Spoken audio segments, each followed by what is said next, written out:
नमस्कार, मैं हूँ आपके साथ शमशीर शेख। आप इस वक्त मेरे साथ देख रहे हैं साई न्यूज 24/7 लाइव, सच की आवाज।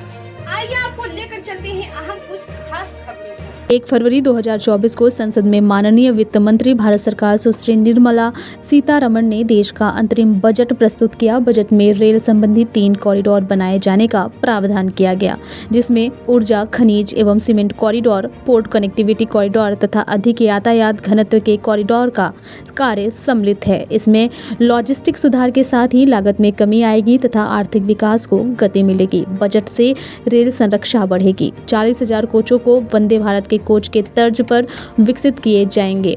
माननीय रेल संचार, इलेक्ट्रॉनिक्स एवं सूचना प्रौद्योगिकी मंत्री भारत सरकार श्री अश्विनी वैष्णव ने आज रेल भवन नई दिल्ली में आयोजित प्रेस कॉन्फ्रेंस के दौरान अंतरिम बजट 2024-25 में रेलवे को प्राप्त बजट एवं रेल परियोजनाओं के बारे में विस्तार से बताया। उन्होंने रेलवे के विकास हेतु रिकॉर्ड धनराशि आवंटित करने हेतु माननीय प्रधानमंत्री श्री नरेंद्र मोदी के प्रति आभार व्यक्त करते हुए कहा कि बजट 2024-25 में रेलवे को रुपया 2,52,000 करोड़ का बजट आवंटित किया गया है, जिसमें से उत्तर प्रदेश को 19,575 करोड़ का बजट मिला है। की कल्पना में 143 स्टेशन पे दिया गया है ये सुविधा। स्टेशन का काम बहुत तेजी से चल रहा है। आप सभी फील्ड में जब घूमते होंगे देखते ही होंगे, बहुत ही तेजी से चल रहा है और बहुत ही उत्तम तरीके का काम चल रहा है। करीब करीब स्टेशन पूरी तरह से नए डेवलप हो गए। अब मैं आता हूँ राजस्थान पे। हैंडीक्राफ्ट और लोकल प्रोडक्ट्स के लिए 54 स्टॉल्स दिए, 1 स्टेशन 1 प्रोडक्ट के 54 स्टेशन पे 1 स्टेशन 1 प्रोडक्ट के स्टॉल्स लगाए गए। बहुत अच्छी उसका आउटकम है। जहाँ जहाँ लगे हैं वहाँ पे कई जगह मैंने स्वयं मिला और बोलते हैं कि जितनी पहले इनकम होती थी उसके कई गुने इनकम आज हो रही है, क्योंकि रेलवे में फुटफॉल बहुत होता है। बहुत पैसेंजर्स आते जाते हैं, जब प्रोडक्ट को देखते हैं तो खरीदने की इच्छा रखते हैं, तो उससे फुटफॉल बहुत अच्छा है। राजस्थान, उत्तर प्रदेश, अब मैं आता हूँ जम्मू एंड कश्मीर पे। बहुत बड़ा प्रदेश है और सामरिक दृष्टि से बहुत इंपॉर्टेंट है, क्योंकि बॉर्डर का एरिया सारा का सारा। ऐसे महत्वपूर्ण प्रदेश को 2009 से 2014 में एकदम अनदेखी की जाती थी, अकेला व्यवहार होता था एक तरीके से। मात्र 682 करोड़ रुपए साल का एनुअल एलोकेशन होता था रेलवे के लिए।